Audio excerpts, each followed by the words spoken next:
Hello everyone, it's Nathan from Nathan's DIY Garage, and today I'm going to show you how to find vacuum leaks on a BMW M54 or M52tu engine.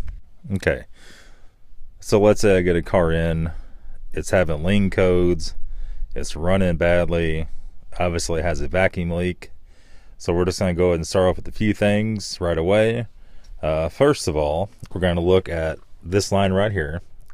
Gotta make sure it's not cracked. That goes to the CCV valve. Now this car has had the CCV delete. As you can see, the line up here is disconnected. So that's another vacuum line that goes down to the CCV valve. You want to watch out for that.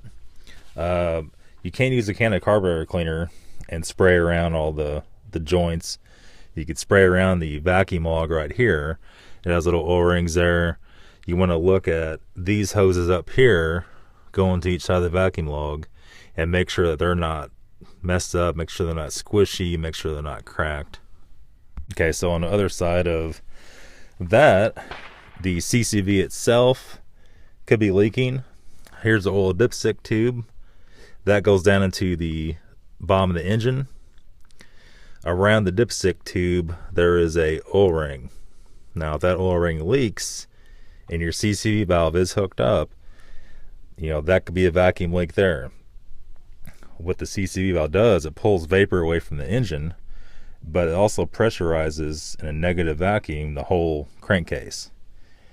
So any kind of really bad oil leaks can also be a vacuum leak on these cars. So with that being said, once you verify that O-ring's good, you spray around these pipes up here, all that's good. You spray around the fittings here, those are good. You're going to want to spray around the DISA valve. There's an O-ring goes around this. You spray around it. Sometimes you can even hear it leaking vacuum. You can hear it hissing. The next thing you're going to want to do is pull the DISA valve, and there's a little thing on the bottom side of it here. Okay, so it's right here. You can see a little bit better. So this mounts in the car like this, and let me go over here and show you so you guys know exactly what I'm talking about. So this is the DISA valve right here. So this one's out, obviously this one's not. You can see the O-ring I'm talking about right here. This one's been replaced with a new green one. If this guy leaks, that's a problem. That could cause a vacuum leak. Also, on the bottom of this is a hole. So that's a little diaphragm. How you could check it is you could flip the DISA. Let me try to do it one-handed here. Flip the DISA, you plug the hole up, you let it go. And this one actually holds vacuum. It's hard to do with one hand. Okay, so flip it that way.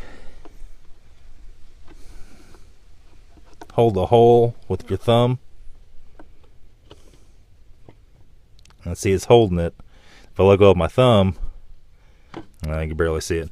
At any rate, it should hold the flap pretty well.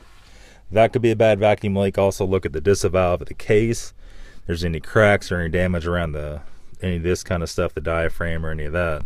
Okay, so the next biggest one, this is the most common one, is the intake boot. Now this thing goes down here and it has some ribs in it. You can see right there.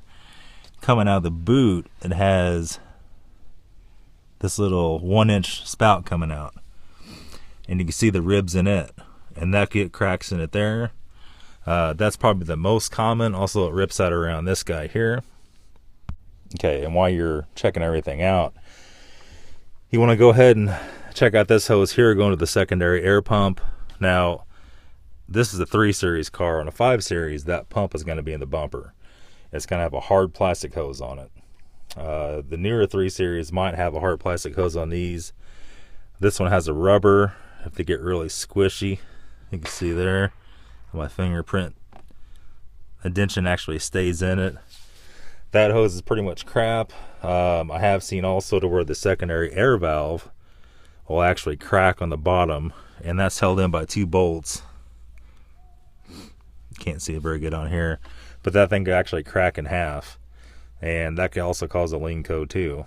Also on the rear of the intake, there's some hoses on the back of there.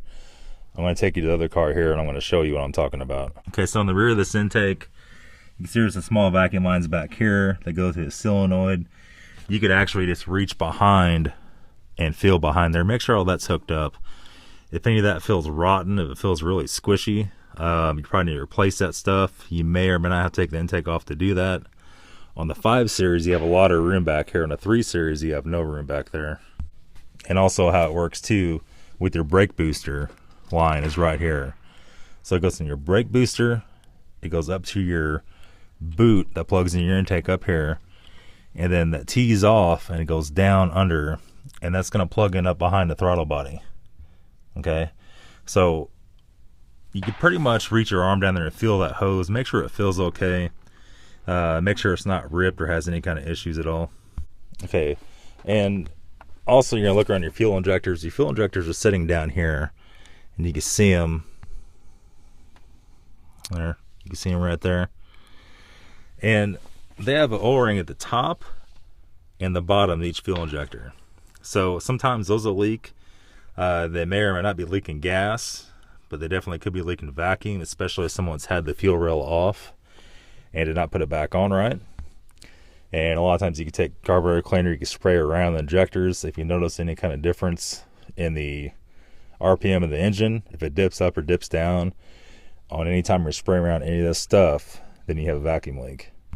Okay guys, so that's some real common leaks on the M54 M52tu. Also M56 has slight changes. It's pretty much similar. The CCV is a little different place on that one.